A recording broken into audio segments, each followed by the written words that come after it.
Hello everyone. Today we are going to learn about Pott's spine, and it is comes under to musculoskeletal disorder, but it is a disease related to spine. Okay, students. So let's go. We will start our today's class. Pott's disease. This entity was first described by Percival Potts. He noted this is the painful elliptic deformity of the spine associated with paraplegia.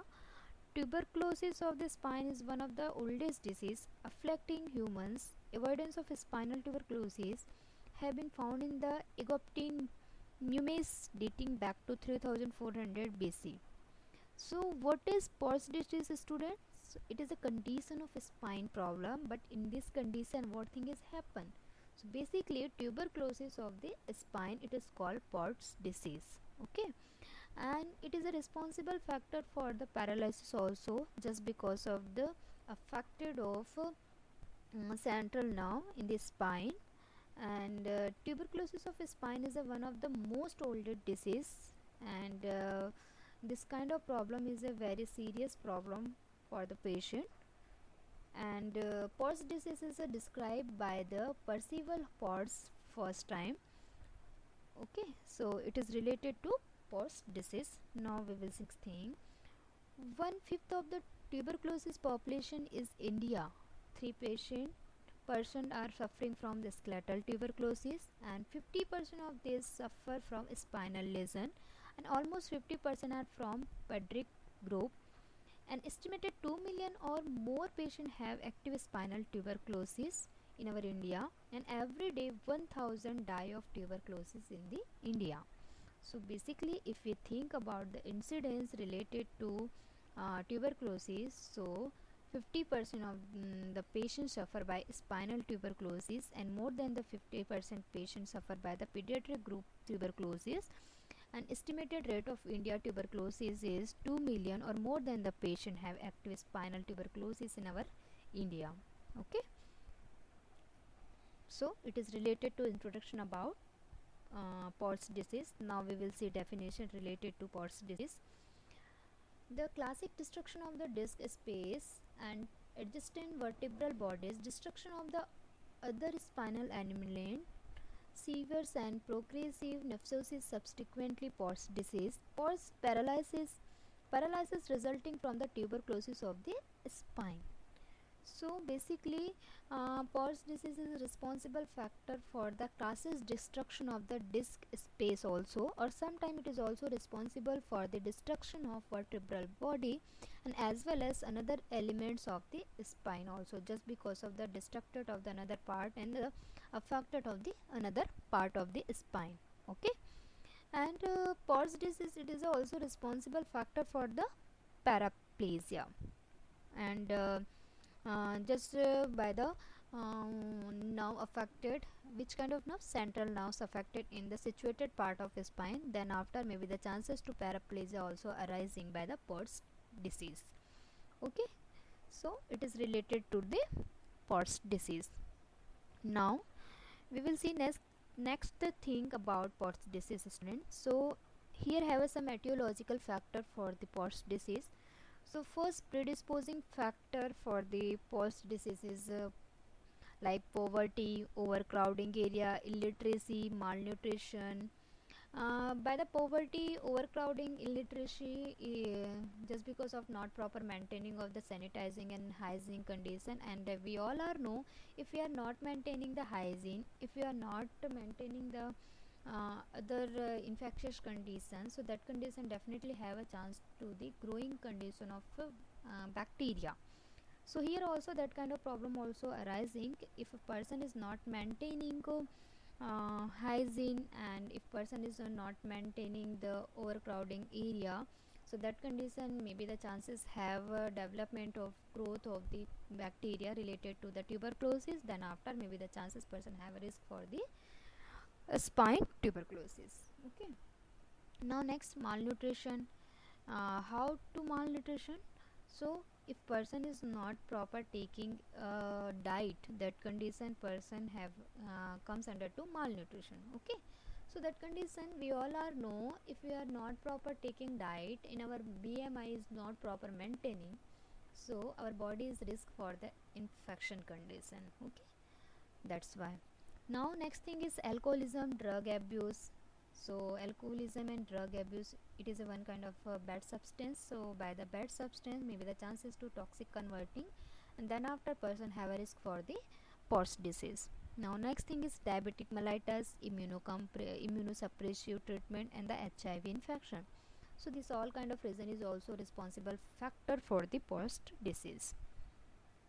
Okay, now here have some risk factor for tuberculosis related to a spine. So older age, male gender, chronic peritoneal dialysis, or improvement, and previous tuberculosis infection.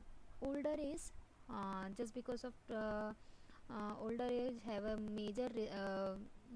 major factor for the infection. That condition may be the chances. Male gender, because male gender is highly amount the have some bad habits, that conditions definitely.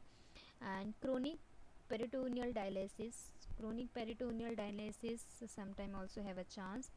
Improvement and the previous tuberculosis infection, if person have a previous history related to any kind of tuberculosis, so that particular kind of previous history related to tuberculosis also one kind of responsible factor for recurrenting of spine tumor or POTS disease. Okay, so it is related to the etiological factor students for the condition of POTS disease. I hope you all are understand about the etiological factor. Now we will see next thing about POTS disease. Okay, pathogenesis of TB spine or POTS disease. So here have some important step for the leading condition of POTS disease and how to pathogenesis occurred by the factor of POTS disease. So first thing is step first, if initial period of the POTS disease, so bacilli from primary focus through the blood stream rich disk space. So we all are know, if person is have any kind of problem, that condition, that person definitely contact with any kind of causative factor. Okay, so here also have one kind of reason. Firstly, person is contact with any kind of pathogenic substance and pathogenic organism like bacilli. This kind that kind of pathogenic organism enter into the disk space by the blood stream. Okay, then further which lead to the second step, one infected soft nucleus center and the fibrous annular wall weaken and decays and the collapse. This cause the disc to close, squeezing down on nerve root causing pain. So after the entering of pathogenic organism into the spine disc, then after maybe the chances is arising inflammation or infection. Okay, and that particular infection is the basically affect also nucleus center in our spine. Okay, then after maybe the chances leading condition of weakness and collapse of that particular disc, and maybe the chances person feel the sensation of pain after the causative condition of inflammation or infection. Okay, so it means first thing is entering the any kind of pathogenic bacilli into the spine disc, and then after what thing is happen, inflammatory reaction happen. That particular kind of inflammatory reaction or infection is leading condition of weakness and collapse of the spine or disc affected side.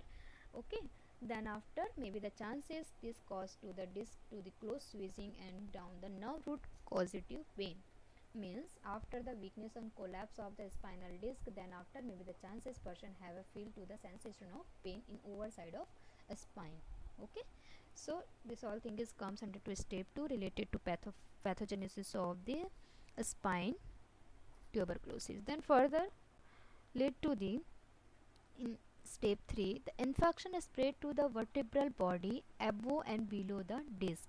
Okay, so if complete inflammation infection is happening, it comes under to step 2, then after what thing is happening in step 3, that kind of infection and inflammation have a risk to spreading the surrounding part of the vertebral bodies. Okay, above as well as below side of disc. So it is comes under to step 3. Now we will see in step 4. So after the spreading of infection in the surrounding part of the vertebral body disc, then further which lead to the bone weakened by the infection collapse under the weight of the human body. Definitely it is very important thing related to the uh, POTS disease. After the spreading of infection in the surrounding part of the vertebral bodies, then after maybe the chances have a risk for the bone weakened by the spreading condition of infection. Okay, so it is also comes under to pathogenesis of POTS disease.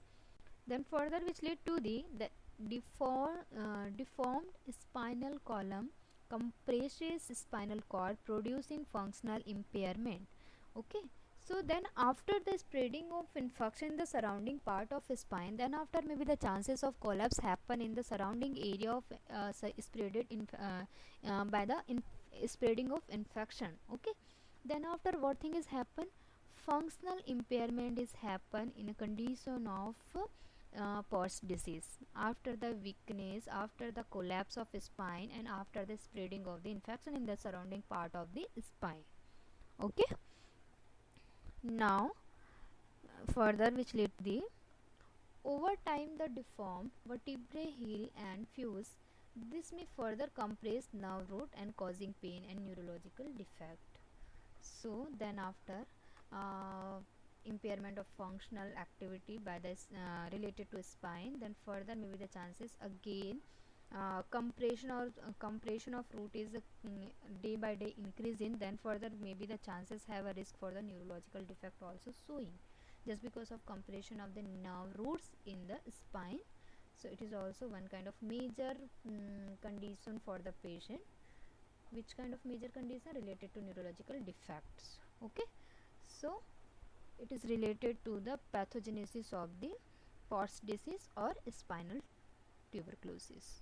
Okay students, so I hope you all are understand about the pathogenesis related to the POTS disease.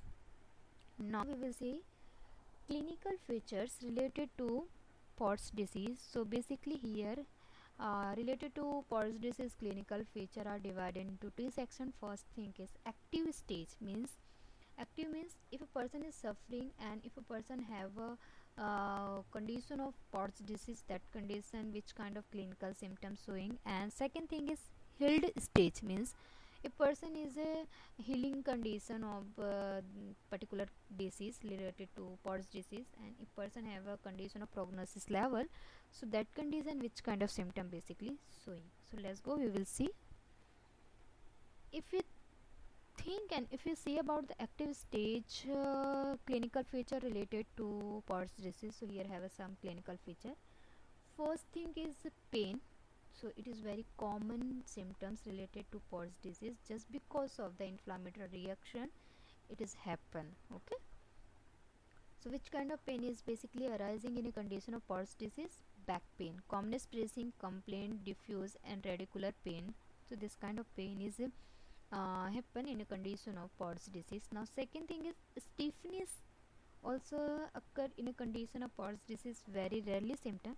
Stiffness is very rare symptom, but sometimes have a chance stiffness of patient related to the POTS disease.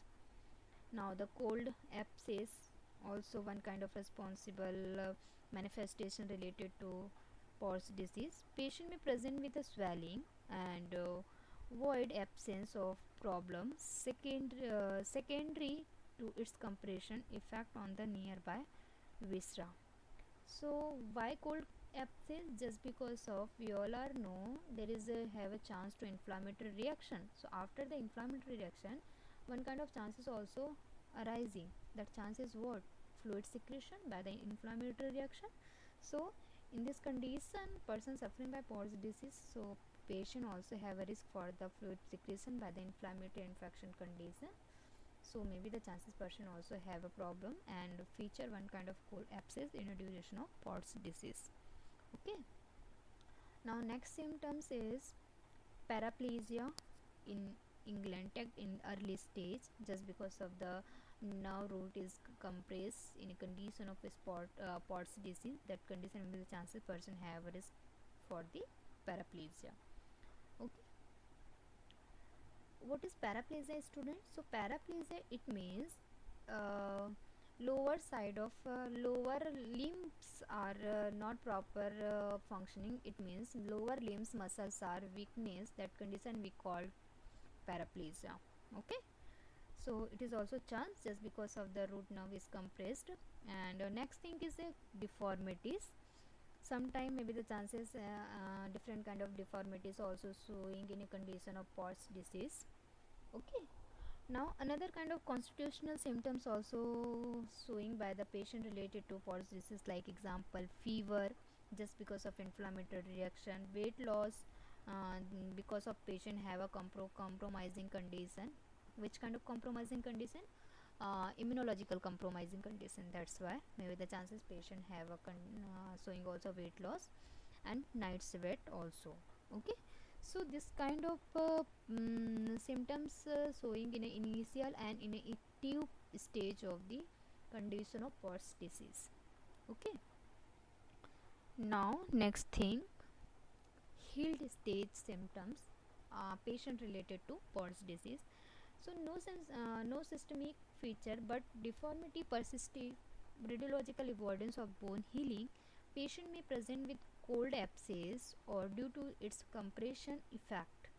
So here have some kind of problem in a healing stage period of Port's disease, like retropharyngeal abscess. Due to the retropharyngeal abscess, patient have a problem related to dysphagia, dyspnea, hoarseness of voice. Okay, what is dysphagia, student? Dysphagia, it means the swelling of difficulty of swallowing. Okay, so it is related to dysphagia. And we all are know dyspnea. What is dyspnea? It is difficulty of breathing.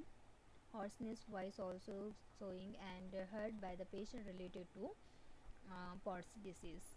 Okay, so this all kind of symptom is comes under to or comes under to healed stage. If person have a condition of prognosis level, that condition, that person showing that particular kind of this particular kind of symptoms. Okay, so it's all related to symptoms related patient of Port's disease. Okay, so here our today's class is completed related to Port's disease, and further session related to Port's disease we will see our next class. Okay, thank you for listening me. I hope you all are understand about Port's disease today's session, and if you have any doubt, so please ask me. Okay.